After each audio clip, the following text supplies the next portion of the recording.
Hey, welcome back to the channel, everyone. I'm Skylar James, and today we're going to be talking about the CPI report. That is the Consumer Price Index. We all hear about it, but let's spend a little bit of time dissecting what exactly the report is and what does it mean for each of us. So I wanted to start out with, just think about the name, Consumer Price Index. So they're reviewing the pricing of things at the consumer level. So let's take a look at how you actually go about computing it. So when you just Google what is CPI, you get this formula. This is what you all think about, right? Is CPI to the subscript T equals C subscript T over C subscript 0 times 100. So that is how you guys calculate your CPI, right?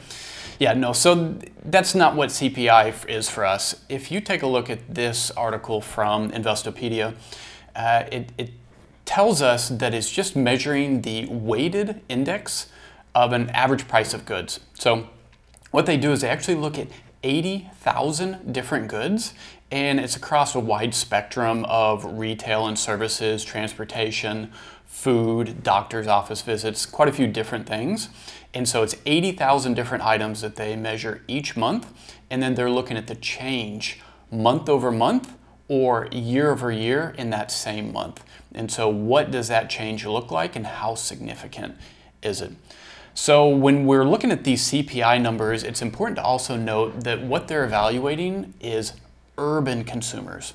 So don't think about suburban or rural. They actually do capture some of the suburban class, but not all of it, because it's kind of like, where do you actually shop? So if you tend to shop in urban centers, then yeah, some of the suburbanites are going to get captured, but rural usually are not going to get captured in that. So that's an important thing to note. It's an important distinction, because pricing of goods is typically a good bit different in rural areas versus urban areas. They're going to be more expensive in urban areas.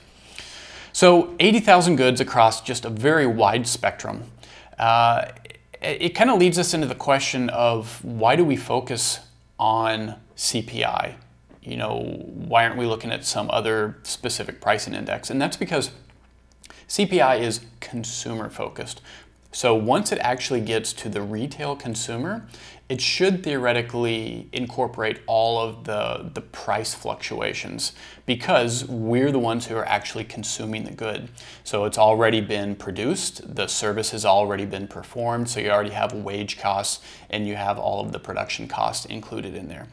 So if you were to have an increase in production or wage, that should be reflected in the CPI. But a very important thing to note about that is that there is a certain amount of lag time, because just because a producer has an increase in pricing or wage cost, maybe a couple of weeks, couple of months before we see that reflected in the CPI. And that's super, super important, because what that means is the CPI having a high number might be a lagging indicator of additional future inflationary pressures. So let's get into the numbers just a little bit.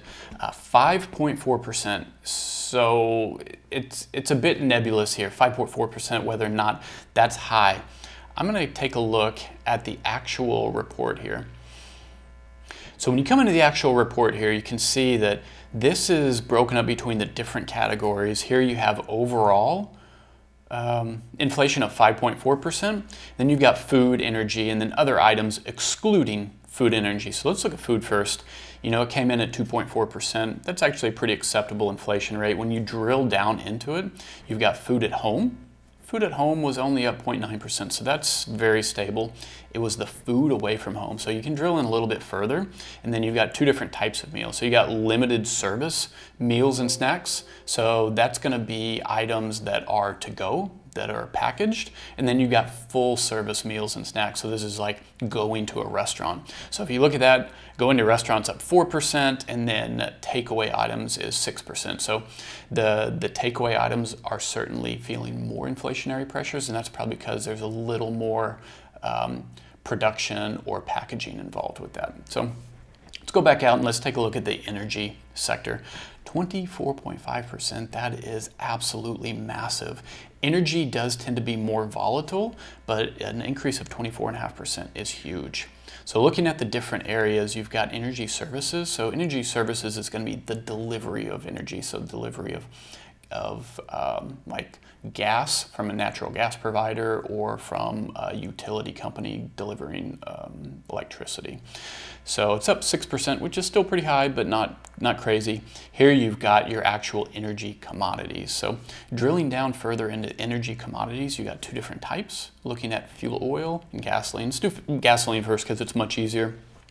Gasoline, this is going to be your unleaded, your mid-grade, your premium. That's the gasoline we put in our cars. It's up 45%, so that's pretty high. Looking over here, this is more on the commercial side within fuel oils. So this is going to be diesel fuel. It's going to be for big trucks. It's also going to be for some types of energy fuels used to convert products. So let's go back into all items, less food and energy. So this is broken out between a couple different categories, but shelter, so that's going to be just your housing expenses, medical care, both of these are pretty acceptable rates. Transportation services are up drastically, and again, that's going to be driven from high energy costs or fuel costs. And then going back in and looking at other commodities, here you've got apparel, new vehicles, both of those are high but fairly acceptable. Medical care, some foods, tobacco, alcoholic beverages and foods. And then here you've actually got used cars. It looks like their website is glitching out, but it's actually 45% is how much used cars are up. You can see the 45% right here. So used cars, and you've seen that plastered all over the news cycle about how used cars are up. And again, that's because we're having a semiconductor shortage, and so we are actually producing less new vehicles. And with less new vehicles coming on the market, people are having to hold on to their used vehicles longer, so therefore they're not able to put their used vehicle into the market and transfer up to a newer car. So that means the used car market has really contracted and is really tight right now. So let's go back out. So that is what this report looks like. It is on the Bureau of Labor and Statistics.gov website. Pretty easy to take a look at. So the next question is, okay, 5.4%, but what does that mean? Is that even high? Let's come over here and look at the FOMC, what they target. So here, this is from the St. Louis Fed. They released this article earlier this year. Their target is 2%.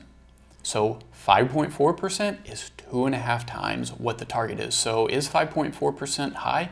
Absolutely, it is very high. And so the feds are certainly going to be keeping an eye on this because they need to take action or potentially take action to reduce that inflation rate so it's closer to their target. Let's look at a historical perspective. So this website here gives you historical CPI numbers going all the way back to 1913. So if you focus here on this right column, you can see back in 1914, 1915, you got a 1.3, a 0.9, a 7.7. So you've got some pretty high numbers here in the early part of the century. But let's take a look at something more recent in the last 2 decades. So let's look at the early 2000s. You've got a 3.4, 2.8, 1.6, 2.3, 2.7. So that is a very moderate, very acceptable CPI number in that 2 to 3% range. Let's look in the last 10 years.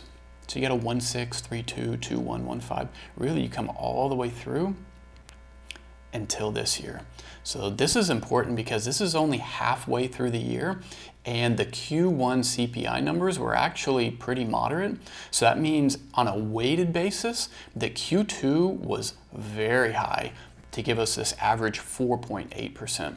And I think what's really important here is we need to evaluate trends and trend lines within the inflation and see where it's going, because I don't think that we're going to end the year 2021 at a 4.8%. I think that we're going to continue to increase this inflationary number. There's a lot of pressures. So let's take a step back and look at what is good and maybe not so good about the report.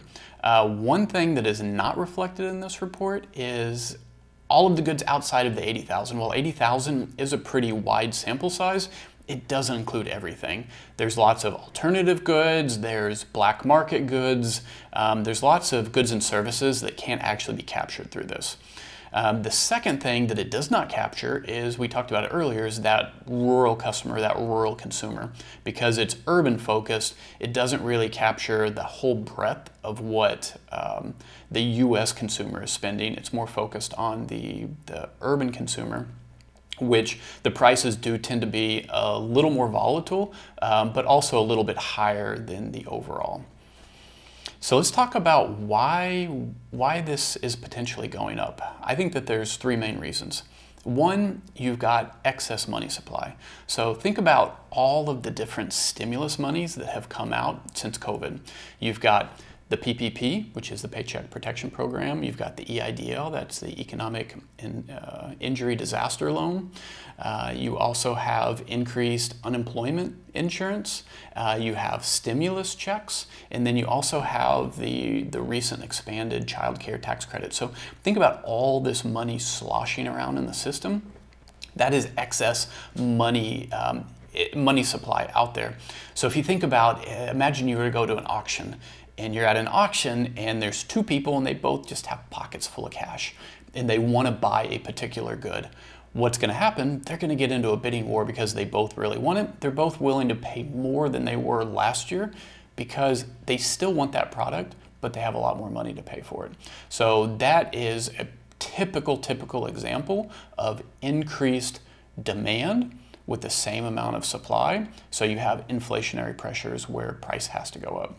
The second thing that is really affecting pricing is supply chain disruptions. And so this is sort of a hangover from COVID. But if you think about it, let's put ourselves in the shoes of a business first. So a business owner, say that they have a supply chain disruption. What does that mean for them? It means that they have less of that particular good. So if that good is not being manufactured, but they still have the same amount of demand, so they've reduced supply, but the same amount of demand, what do? They're going to increase their prices. They increase their prices to kind of bring those supply demand back into equilibrium. What does that mean for us as consumers? Well, it means we have higher prices. Also thinking about from the business owner, let's say you have a choice to go to a different supplier, maybe a more expensive supplier. You might choose to do that, but what it does is it increases your cost of goods. So again, you're going to pass on that cost to the consumer. So either way, with supply chain disruptions, you will eventually see inflationary pressures to the consumer side. Now let's come over to the other side of that equation. Let's look at the consumer. So if the consumer wants a particular good, but maybe they're hearing that there is supply chain disruptions. Maybe you want a new car or you want to buy a new PlayStation, but you're hearing that there's semiconductor shortages and the production of each of those items is actually being reduced. Are you going to be willing to pay a little bit more for that particular good? The answer is enough people are going to be willing to pay less.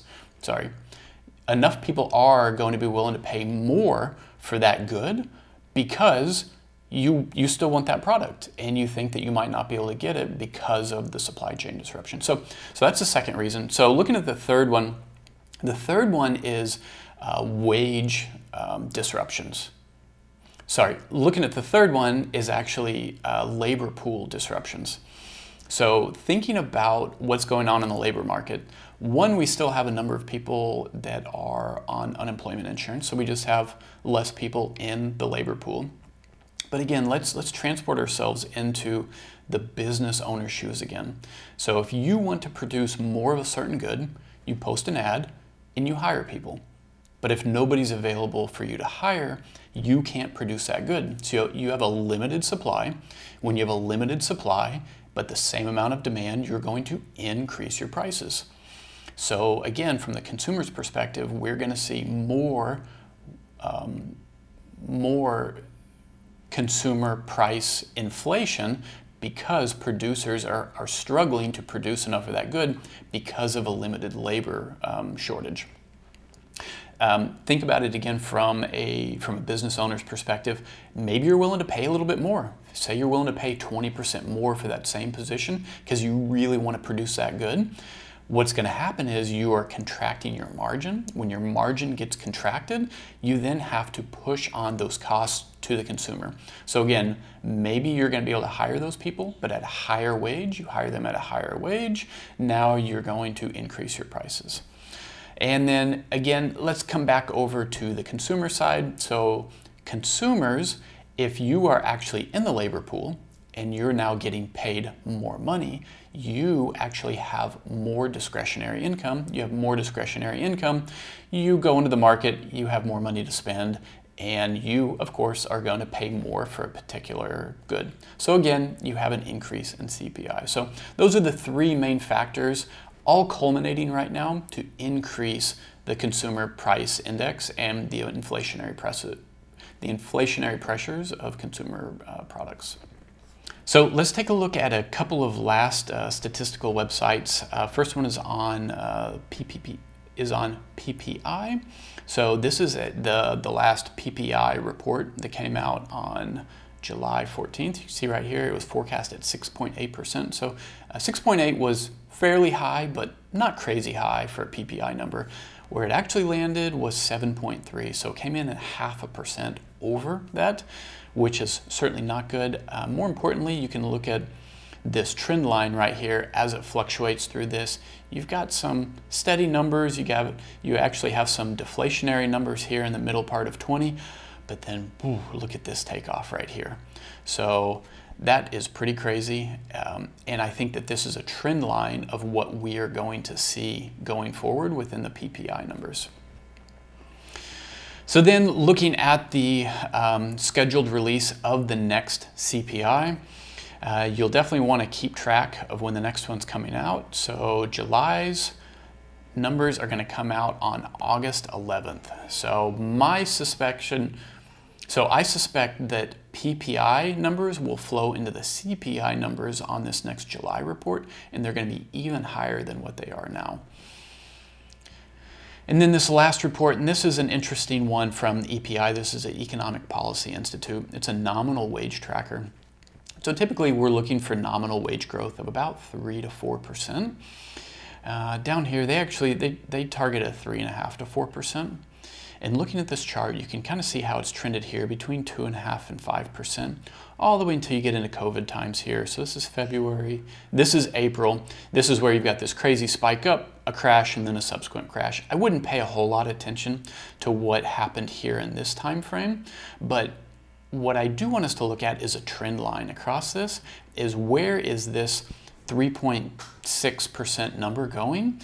It's actually trending up, in my opinion. So I think that we're going to have some additional wage inflationary pressures, which again are going to flow into your PPI numbers and then subsequently into your CPI numbers.